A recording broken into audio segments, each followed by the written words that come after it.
What's up, guys? Welcome back to another video. Today I'm back in my office, my car. I wanted to actually show you guys this self-driving feature on the BMW, which I mentioned in my previous video, was one of the things that really drove me to buy this spec of M3. So let's jump right in. I'm wearing my Meta glasses because I want to have a way to show you guys a POV in a safe way.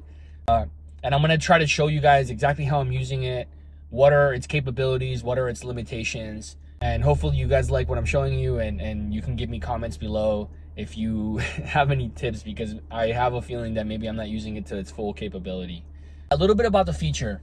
Obviously there's a lot of self-driving or autonomous driving happening at the moment, or assisted.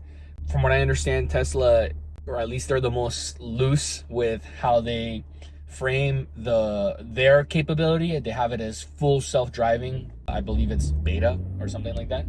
So obviously the Tesla one, I think, is not necessarily the most advanced. I don't know enough, but I know for a fact that it's the one that does the most in terms of, from the videos I've seen online, the car literally drives itself. There's really very little input from the driver other than certain situations where the driver really needs to step in.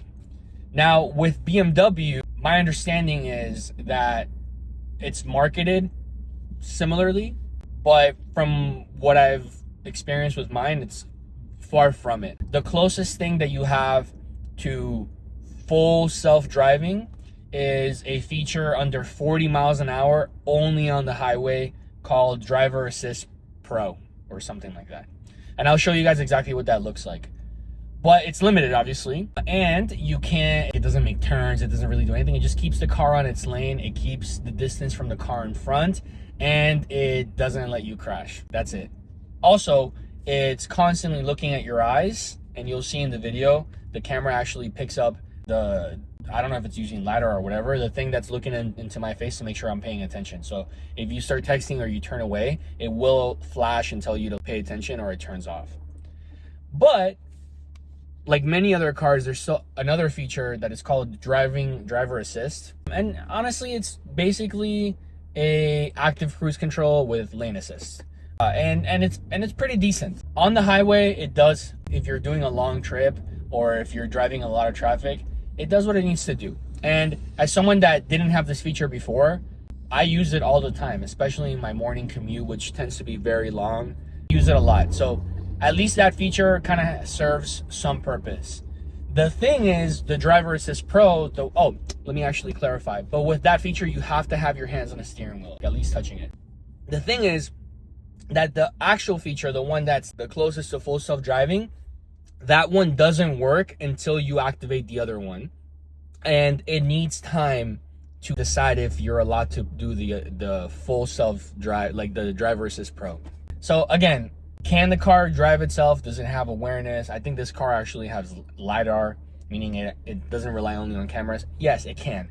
What I think is that maybe BMW, and this is my personal opinion, I'm not making a statement, BMW is a little bit more cautious than Tesla is.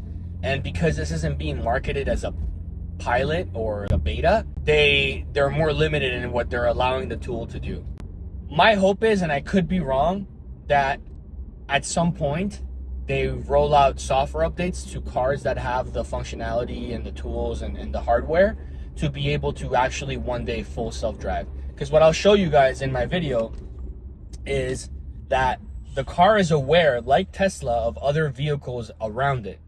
It actually can, and I'll start recording now, it can actually tell when there is, like, for example, a larger vehicle or a large truck like the one that is right in front of me at this moment. It can actually tell. So from what I've seen in videos with Tesla, the Tesla does something very, very similar, relying on cameras. So I'm hoping that at some point they could potentially roll out a feature that allows you to, I mean, at least on streets like this, like drive itself like a Tesla does. That's my hope. But at least for now, on the highway, for what I need to use it for, it does the job. It's good enough. Let's get on the highway. I'm gonna show you guys exactly how I've been using it, how I activate it. So basically, you'll see, and you'll be able to tell which BMWs have this feature because the steering wheel looks slightly different. So as you can tell, I have like the basic steering wheel, The biggest difference is mine has additional things, right? So like, for example, I believe most BMW steering wheels will have like the cruise control, the limiter, and other things, but mine has additional buttons, right? So it has like this right here, which is set, or this one that allows me to actually turn on assisted driving. And the assisted driving has different modes. The assisted driving has a distance control mode and a full assisted driving mode. Basically, the distance control mode just is active cruise control, so it keeps distance to the car in front of me. And the assisted driving mode basically includes the lane assist, so keeping the car on its lane, but with your hands and like you engaged in holding the steering wheel. So let's go ahead and turn it on. So the way that I would turn it on is, one, it's not engaged, so I click the button and then you'll see that it's turning on, but I have to actually set it. So what I would do is I would click this right here, and now it's on. So as you can see, the distance control is currently engaged, but the steering wheel is not yet.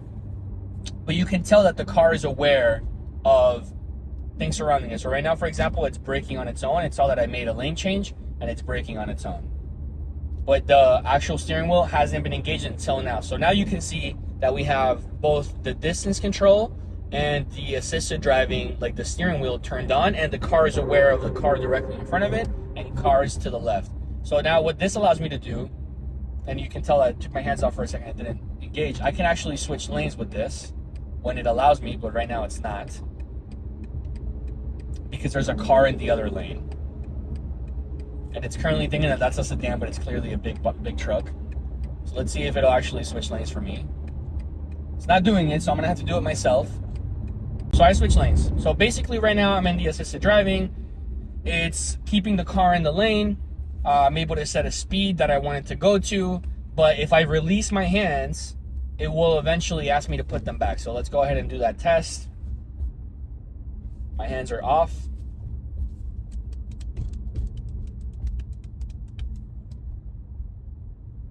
So now it's telling me put your hands back, it's turning yellow, and all I have to do is touch it and now my hands go back. So this is like the most basic mode. This is the assisted driving, that's it. Now there's an additional feature, I don't know if it's like an extra package you have to buy, it wouldn't surprise me, which is called Assisted Driving Plus. So it gives you like this warning that says, use on highways below 40 miles per hour, active monitoring is required at all time, pay attention and take action if necessary, use only if system is permitted by state and local laws, activate via mode button on steering wheel. So basically, it's letting me assist plus ready, so I would activate it by clicking mode, and now it's ready. So now I can fully let go of my hands, and as long as we're driving under 40 miles an hour, the mode will stay fully engaged. You can tell it has these green things, and it's completely aware of cars around it. Well, hopefully it is. It's that simple. It works well. Obviously, I'm in Miami, so a lot of cars cut into your lane, they cut you off, a lot of things happen, and it disengages the mode, or sometimes you have to step in and it completely disengages it. And it doesn't let you re-engage it until it feels that it's ready. Now, the only additional thing that I would have to add here is that these two buttons here allow you to do distance control. So if I want to separate myself even more from this truck, I could tell the car that I need a larger distance of separation. So you can see it has the little things there that will now start separating me a bit more from the truck. But obviously, if you don't want cars to keep cutting you off or getting into your lane, which in traffic makes a difference, you can make this distance as short as possible, and it will get as close as it can without crashing into the car. I haven't really used this feature much. I have it in the lowest setting. But yeah, this is basically it. If I want to switch lanes, for example, it will disengage the Assist Plus, which is a bummer. So let me actually show you. So now I press the turning signal that I want to switch lanes, and it completely disengaged the mode.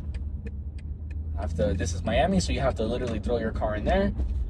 And now it's back to just assisted driving without even the steering wheel. So it'll take time to get used to the lane, to recognize the cars in front, and eventually allow me to have assisted driving with me holding the steering wheel. And then it'll take some time, hopefully not that long, in order to allow me to re-engage Assist Driving Plus. So now I can click it again, and now I'm back to where I can let go of my hands and just monitor the car. That's it, guys. I really wanted to show you guys how this works. Again, I didn't think it was going to be such a cool feature that I really liked, but I really do enjoy it, especially as you can tell on this type of traffic that I have to deal with almost every single day. I love it. It's nice. I think BMW is doing a good job at least bringing new modern features. My only wish is that they would take it a step further, or at least allow people to opt into a higher functionality, maybe on streets where it could read the GPS and navigate. I could be wrong. Maybe I'm using the feature wrong, but to my understanding, this is as far as it can go. So as you can tell, it's not perfect. Like right now, it's a little bit too far to the right, and then it's to the left. So it kind of like swims around the lane, especially if like the markings are not clear. And it does get tricked by the car in front. So like if the car in front of me were to just randomly switch to the left lane, it might not always know that that's a different lane. It'll think that that's the way the lane flows. So there's definitely room for improvement, but just this alone for someone that has to commute to work is really nice. It's relaxing. I don't have to worry as much. I usually still keep my hands on the steering wheel. I'm just letting them up for the presentation or the example. But it makes it chill. It makes it more relaxing. Cool, guys. Let me know what other videos you want me to do. Anything else you want me to talk about. I'm happy to do that. Cheers.